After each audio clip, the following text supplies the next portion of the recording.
నమస్కారం. సుప్రభాత గంటారావానికి స్వాగతం. ముందుగా ప్రధానాంశాలు.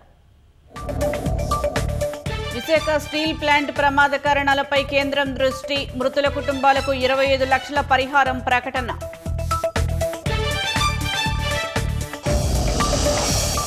ఓవైపు అభివృద్ధి హామీలు, మరోవైపు విపక్షాలపై విసుర్లు. ప్రగతి సభలతో విస్తృతంగా జనంలోకి వెళ్తున్న సీఎం. భూముల అన్యాక్రాంతంపై 3 అధికారులపై వేటు. డిప్యూటీ కలెక్టర్ రాము నాయక్ను సస్పెండ్ చేసిన ప్రభుత్వం.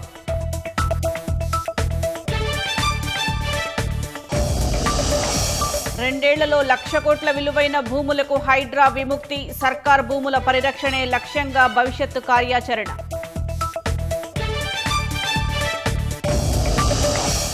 H-1B వీసాకు $1,00,000 ఫీజుపై ట్రంప్కు ఎదురుదెబ్బ.